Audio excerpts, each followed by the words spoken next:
Welcome to Thursday Thought Leaders with Harbinder Narula on BW Healthcare World. My guest today is Dr. Kishore Kumar, who is a well-respected neonatologist who has worked across North America, the UK, Asia, and Australia. After spending nearly 18 years overseas, Dr. Kishore established the Cloudnine Group of Hospitals in 2006. The genesis of the hospital was rooted in his belief that pregnancy is not an illness, it is wellness. Through Cloudnine, he has determined to raise the quality and service standards in maternal and neonatal care in India. Let's have a conversation with Dr. Kishore Kumar of Cloudnine Hospitals.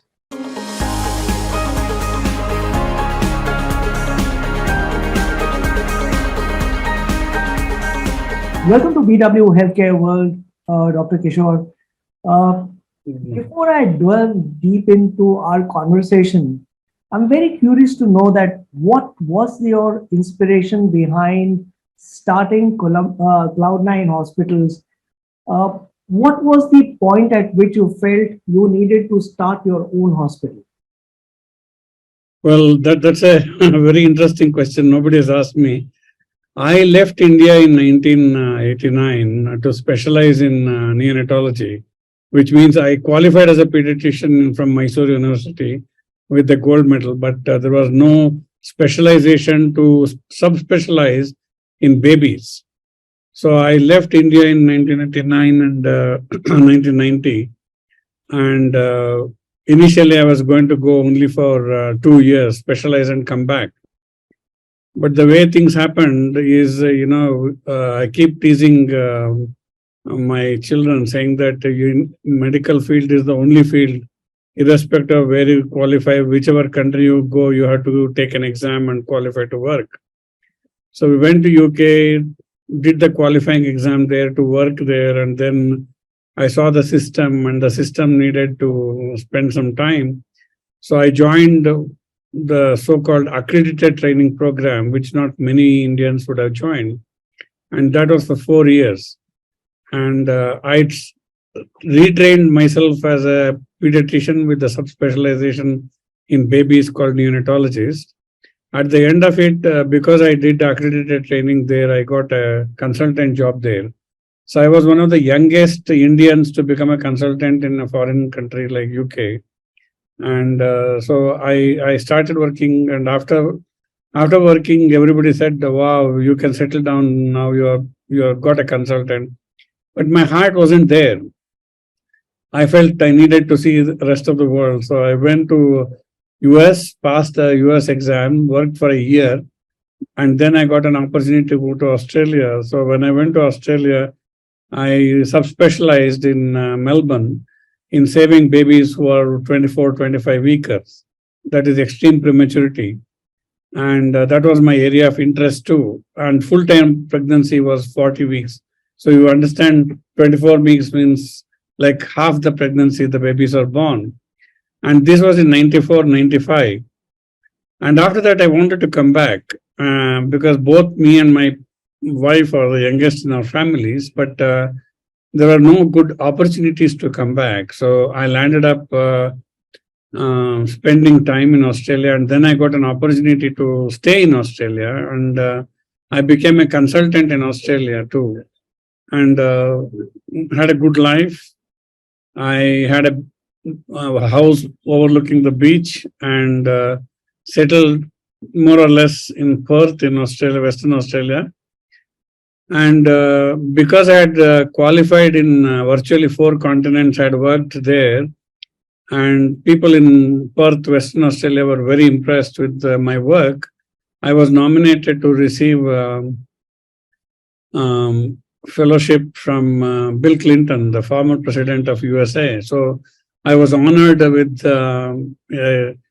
time with him and a fellowship. So, and when I met him, he actually triggered my entrepreneurship, to be honest. And he said, "Where are you originally from?" I said, "From India." And he said, "I thought so." Then he said, "The next century belongs to India, and the middle class population of India is more than total population of US.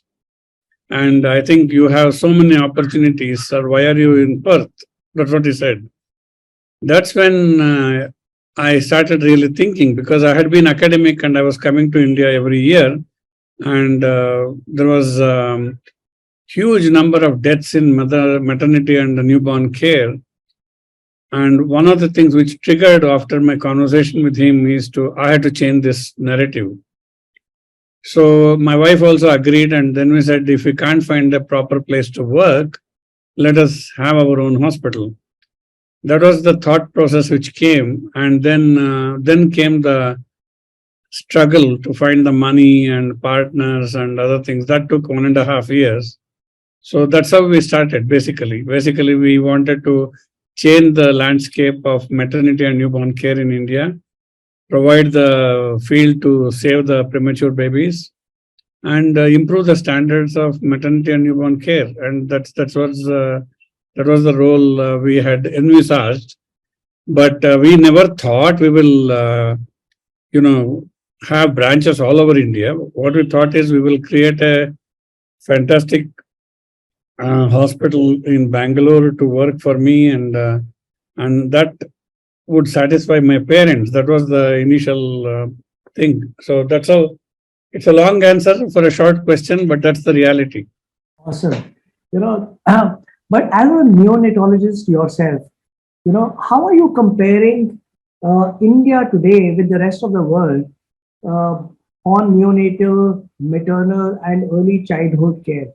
Where do you think India needs improvement, or do you think that India is now at par with what is being offered across the world? What is your view on it? Well, that's an interesting question that you ask. See, Cloudnine, we have been offering state-of-the-art services, be it technology, be it quality care, be it clinical excellence. We top almost the world, and by choice, we are the first and the only Asian chain of hospitals to be part of Vermont-Oxford network. And Vermont-Oxford network compares the outcome of pregnancy and childbirth and the premature baby's outcome in whole of Europe and whole of USA. And we have been part of Vermont-Oxford network for the last 5 years. And when we compare our outcomes and our data shows that our outcomes are much better than US and many parts of UK and Europe. What it means is definitely we have achieved what can be achieved in India. But can I speak the same language to the rest of India? The answer is no. The public healthcare has got a lot to catch up with. Accountability needs to happen. And India has a healthcare which is very patchy. There are islands of excellence in the middle of, lot of other problems. So unless we improve as a whole nation, we cannot be comparing to them. And that's where the challenge lies. And Dr. Kishore, obviously, apart from trying to bring in the best technology, best services, best care in India, how big do you think this opportunity to address the neonatal and mother care in India is in financial terms? How big is the opportunity that we are addressing today? It's huge. Nobody is realizing that. See, one of the things what we have done is since we started Cloudnine, there has been a lot more branches or copycats, if you want to call, people who have copied our principle of business, if you want to call. But what they haven't copied is our quality of care. Our quality of care has not been copied, but the business model has been copied. And we are happy that people are copying our business model, which is good, because India with a population of 1.3 billion needs more players. Currently, we have not even touched tier 1 cities everywhere. And already we are the largest maternal and neonatal chains in the world, with having 29 branches across 12 cities.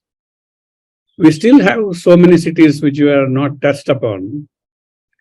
After that, we have tier 2, tier 3 cities. So the challenge and opportunities are huge. So we have started using our expertise and technology to offer services in tier 2, tier 3 cities by tele-NICU, tele-video consultations and all that.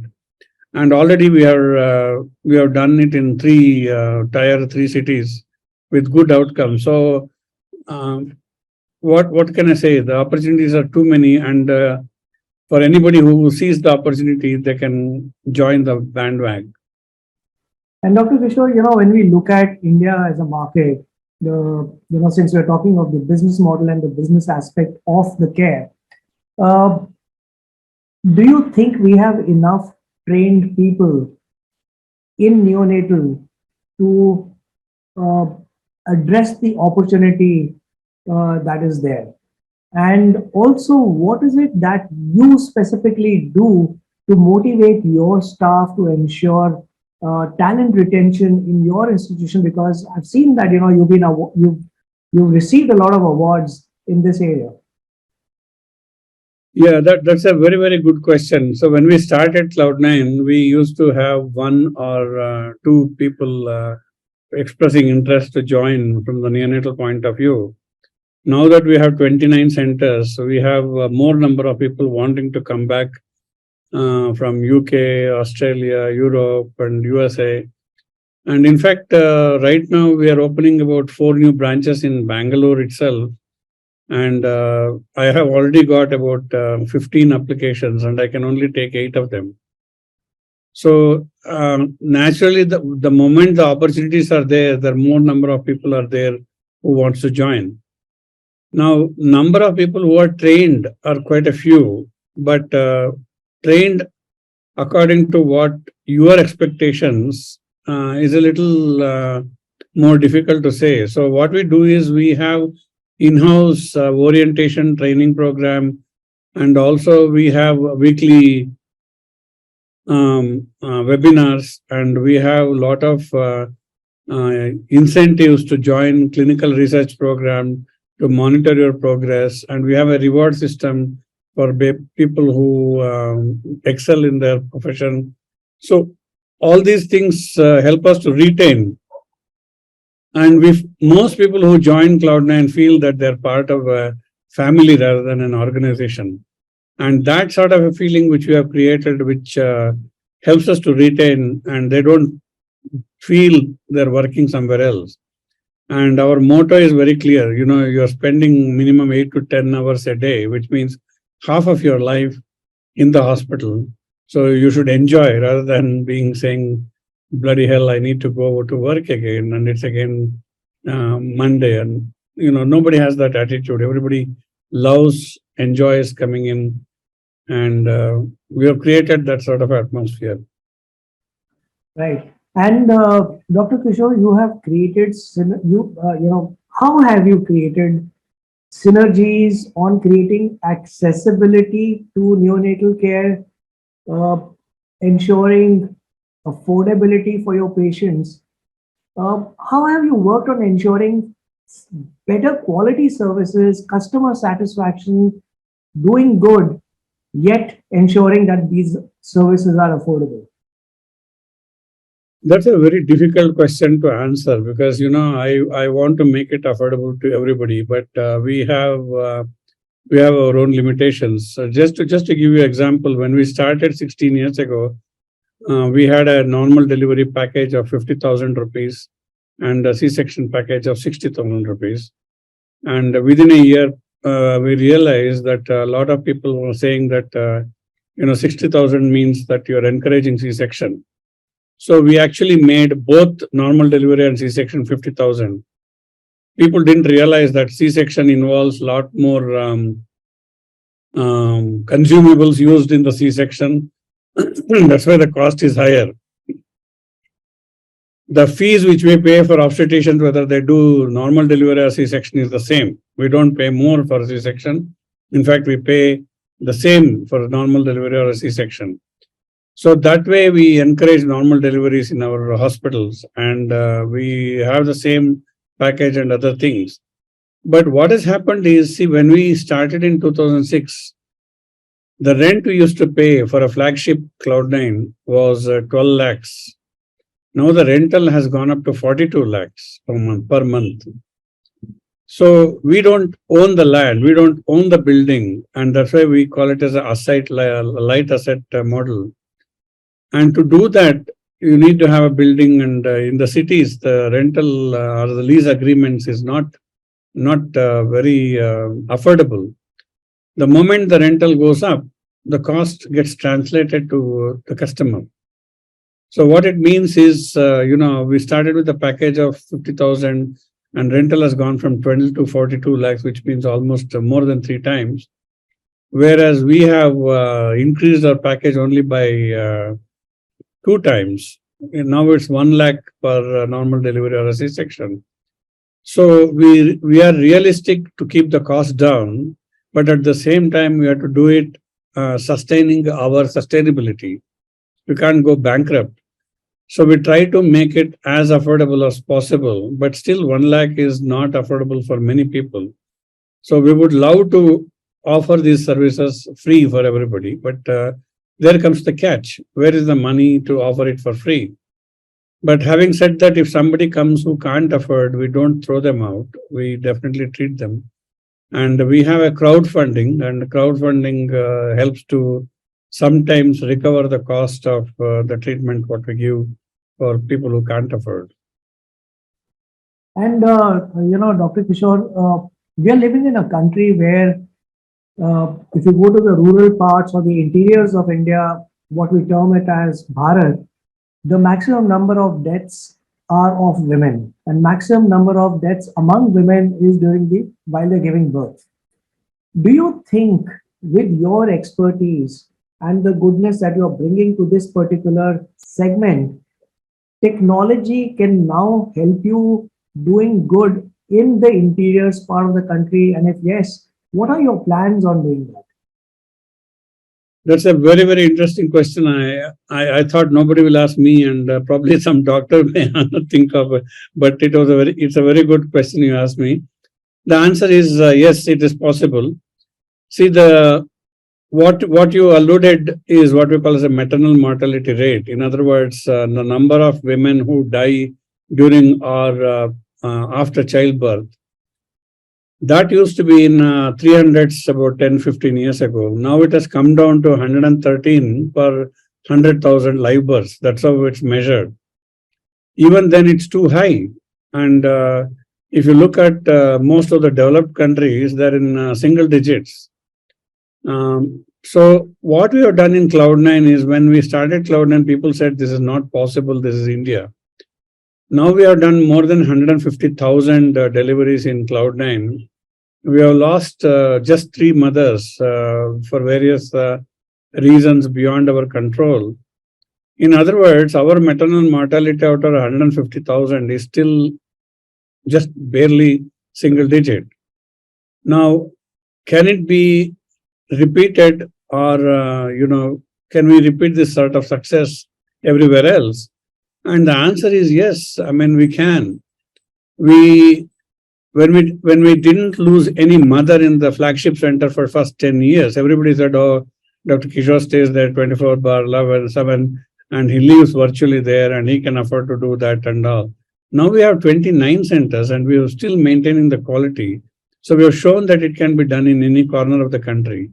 So it needs to be definitely done throughout the country. That's why I said we have islands of excellence, which needs to be merged with the public sector. And public sector, we have a lot to offer, and they can learn from our success how to reduce the maternal mortality. On the other hand, we are also trying artificial intelligence in hospital management system to identify high-risk deliveries who can be at risk of death or premature labor, so that we can identify them and probably provide specialist care from even before childbirth to prevent this problem. So hopefully we should be able to do something in the next few years. And Dr. Kishore, stemming out of this question also is that, we have been advancing in terms of technology, we have been advancing in terms of care. As a hospital working in neonatal care, how has the healthcare delivery in this space evolved in the past few years?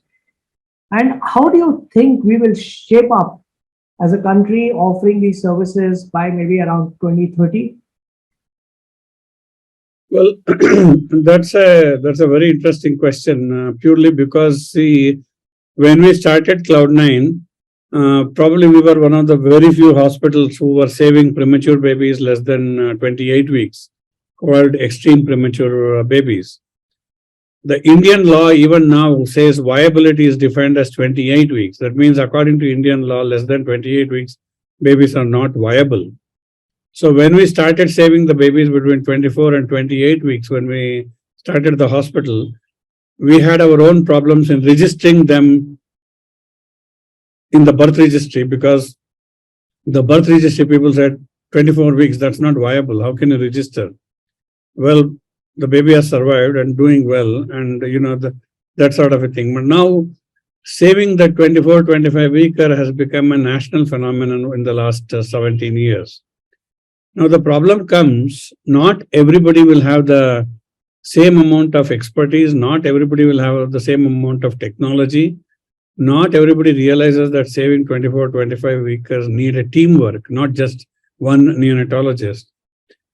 So without a teamwork, without infrastructure, without technology, if you try to save the babies, you are probably going to increase the morbidity, and the outcomes are not going to be that good.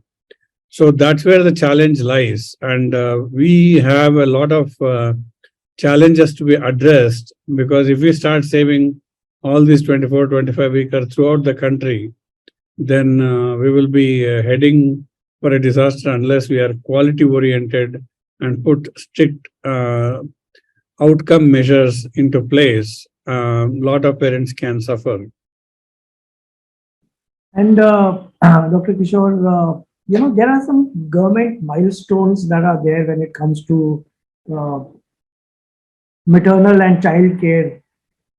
What are some of the government milestones that Cloudnine has already achieved? And also, can you explain what these government milestones are? The government milestones are probably not realistic for us, because our thought process and our outcomes are aimed so high, we can't even compare to government milestones. As I said, for example, the government is aiming to reduce the maternal mortality to less than 100 per 100,000 live births. We are in like 2 per 100,000. I mean, where is government and where is us? The infant mortality rate is about 45 babies or newborns for every 1,000 live birth babies. That is taking into account only about 28 weeks in the government sector. Our infant mortality is less than 0.3%. I mean, that is including 24, 25 weeker. So we are not comparable. We are like apples and oranges. Second thing is, there is a test called newborn screening test, which is a blood test and also few other tests which we do for all babies from the inception. And that's a standardized test which has been recommended throughout the world to identify and declare the babies as normal, without which the babies can become mentally retarded or die within the first week of life. And we have been doing that since inception, and our data shows that we have saved more than 1,500 babies because of that since inception. Had we not done that, we would have lost more than 1,500 babies. We would have made at least 348 babies mentally retarded within a week. All these things have not been even implemented in government sector, and the newborn screening test is even still looked at after 6 decades. It's still looked at as if it's one of those things which is not for the government sector. So government has got a long way to go and catch up with the private sector. And unless they identify people with excellence like ourselves and start playing public-private partnership, they will continue to do what they are doing. We will continue to do what we are doing, and we remain too far apart. And Dr. Kishore, what have been Cloudnine's and yours achievements in 2023, and were there any misses in terms of, this is something that you really wanted to do, but somehow you missed achieving that? Achievements in 2023. Well, there are so many achievements in 2023. So I start narrating. Number one, we wanted to go for IPO in 2023. We did all the paperwork, but the investors didn't want to.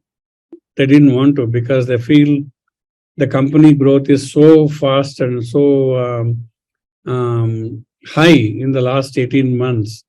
They didn't want to exit. So we had to postpone IPO to 2025. So that itself shows the major achievement. What are the major achievements? Our company has grown from being 20 crores at inception to more than 4,000 crores now, the valuation. But more than 4,000 crores valuation has come within the last 18 months. Before that, it was 1,500, 2,000. So it suddenly started going up like this. We have done more than 150,000 deliveries, and we have lost, as I said, only 3 mothers, which means that our maternal mortality is the lowest in the world. Infant mortality is also lowest in the world, and that's been confirmed by Vermont Oxford Network data. Our infection rates, though we are in India, less than 0.6%, and CDC accepted rate is 2%. And the third thing is, when we started Cloudnine in 2006, 21% of mothers suffered silent pelvic floor damage of various degrees, but silently suffered. This is in the private sector. We are very, very boastful to say that our pelvic floor damage incidence is virtually 0%. So the mothers are safe. They don't suffer childbirth damages to their body. And breastfeeding throughout India, the breastfeeding success rate is 45%. And when we started, we had the same success. And now consistently, whichever branch we open, wherever we open in India, with our 24/7 lactation support and intensive protocols we follow, 95% of our mothers are breastfeeding at 6 weeks of age. So those are the major achievements we have had. On top of this, in 2023, we opened almost 7 new branches. In 2024, we'll be opening 12 new branches. So if all goes well, by 2025, we will be 50 branches, which means that we are the largest maternal and neonatal chain hospitals in the world. Awesome. This is so encouraging in terms of what you have already achieved and what you are capable of achieving in the future. Since we are talking about raising capital, Dr. Kishore, what do you think about the industry, the healthcare industry, attracting the foreign investments for expansion in our country? Second is, since we are talking of investments, what is your view on raising investment from private equity versus people who have strategic interests in the healthcare domain? What are the pros and cons? Well, how much time do I have to talk about that? Whatever time. So this is a very interesting topic. Yeah. Well, I can tell you one thing. Definitely, as you rightly said, there is pros and cons.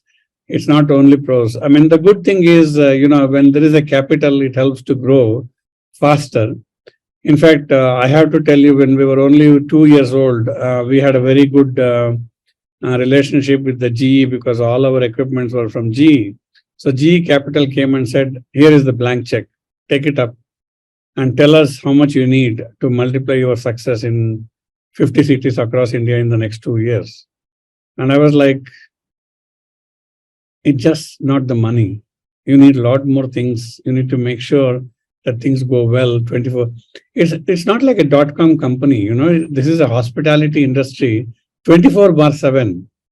So most of the problems happen in the night when there's a skeleton staff. So you need to make sure, unlike software industry, the healthcare industry runs 24/7 with the same accuracy and same efficiency and same excellency, without which we will suffer. And to do that, you need manpower, you need training, you need identified talent, you need so many things. So it's not just the money. So I smiled and told them all this, and they didn't realize. And then, now down the line, when we say we will be 50 branches in 2025, everybody says that is a very, very fast growth. So 16 years, 50 branches, if it is fast growth, you can imagine the pains behind expansion, success, retaining the excellency. So all this can happen even then it is fast growth, and can happen only with the input and the investment from private equity. The negatives of private equity is, as the name indicates, private equity comes with the conditions. They want to see the growth, they want to see the returns, they are not for charity, and that puts pressure. And not every health sector can generate return on their income within a short time, because most of the private equities have a fund life of anywhere between 5 to 7 or 8 years. And a majority of healthcare people will find that giving them returns in 4 or 5 years is much, much difficult compared to non-healthcare sector. So there are pros and cons, but if you know how to work with private equity people, then definitely things can be done. It's not all rosy picture. There is hard work involved, and there is it is like a marriage, because private equity is like finding your perfect partner, and if you don't find a perfect partner, you have gone down the drain, and so definitely can ruin the marriage. So I hope I've answered in a short, brief way, but as I said, I can be talking about this a whole day. Absolutely. Dr. Kishore, what do you think about the future of women-centric healthcare delivery in India? Where do you see this segment going? See, women-centric healthcare is very important for a country, because if you look at the indicators which we were referring to earlier, most of the world health leaders and WHO, World Health Organization, UNICEF, everything measures the progress of a country by measuring the health indicators, which is maternal mortality rate, infant mortality rate, neonatal mortality rate, and all that. So without improving the maternal and neonatal health and the child health, country can't grow anywhere. We may be the biggest software industry in the world. We may be having Silicon Valley everywhere in India, in multiple cities. But unless you improve women and child care and their outcomes, we will remain a developing country forever.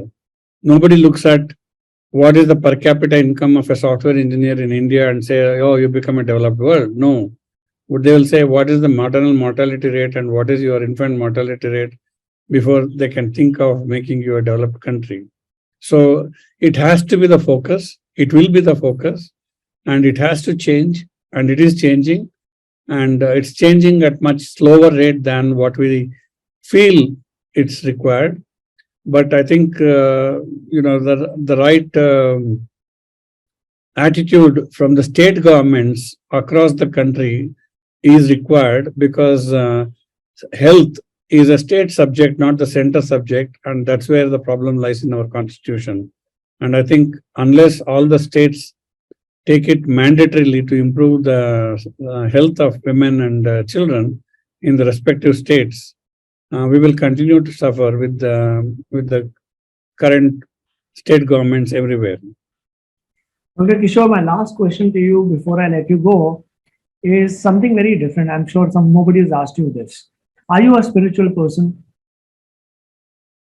It's very difficult to answer that, because my daughter asked me this question about a year ago, and she was trying to find her own space. And when I said yes, then she asked me, tell me, what do you believe? And I said, well, and when we went into the depth, some of the things I do because my parents and elders told me to do so.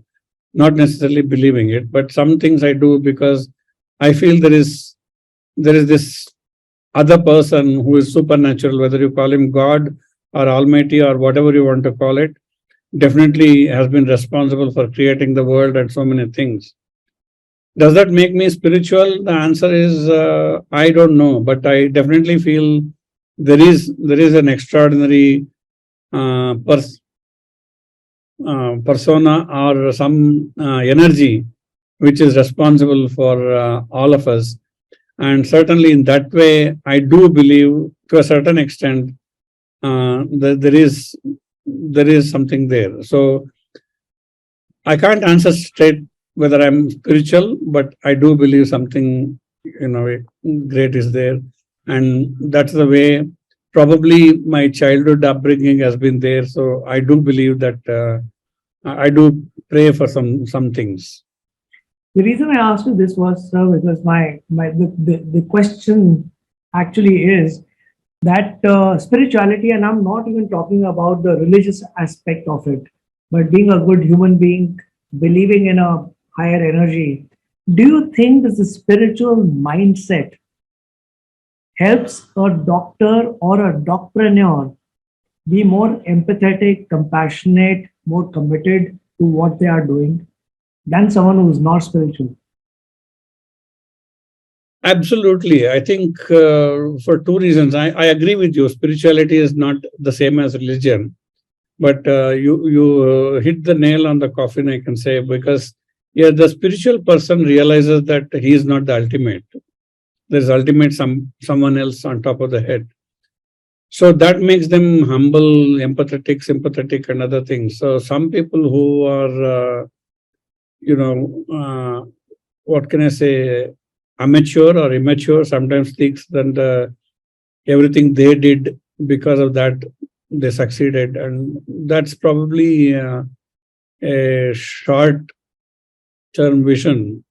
And certainly, we are the people who have been identified with the delivering something, not necessarily we are the ultimate. And life is very, very short. I mean, they always say, B to D, that means birth to death is a very, very short time. And people need to realize that this short time, it can be utilized better rather than being too aggro and too self-conscious, in other words.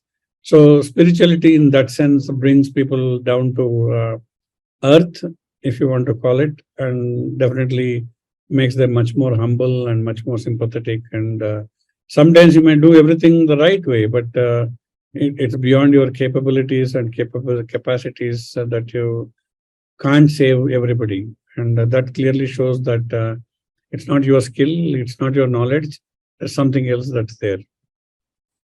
Absolutely, sir. Dr. Kishore, thank you so much for taking out time to speak with us. It is so nice to, in fact, it's a pride that there's an institution in our country which has achieved the lowest maternal and infant mortality in the world. And it's a difference being made in our country. And also, what biggest takeaway for me was when you said that, when anyone is running a healthcare delivery institution, the funding is only one aspect of it. Money is just one aspect of it. There is far beyond that needs to be taken care of to create a successful healthcare delivery model, a successful healthcare delivery institution in India. With this, I'd like to thank you. Gratitude to you for taking our time to speak with us. Thank you, Harbinder. It's been a pleasure to be speaking to you, and definitely we look forward to meeting you sometime soon. Thank you.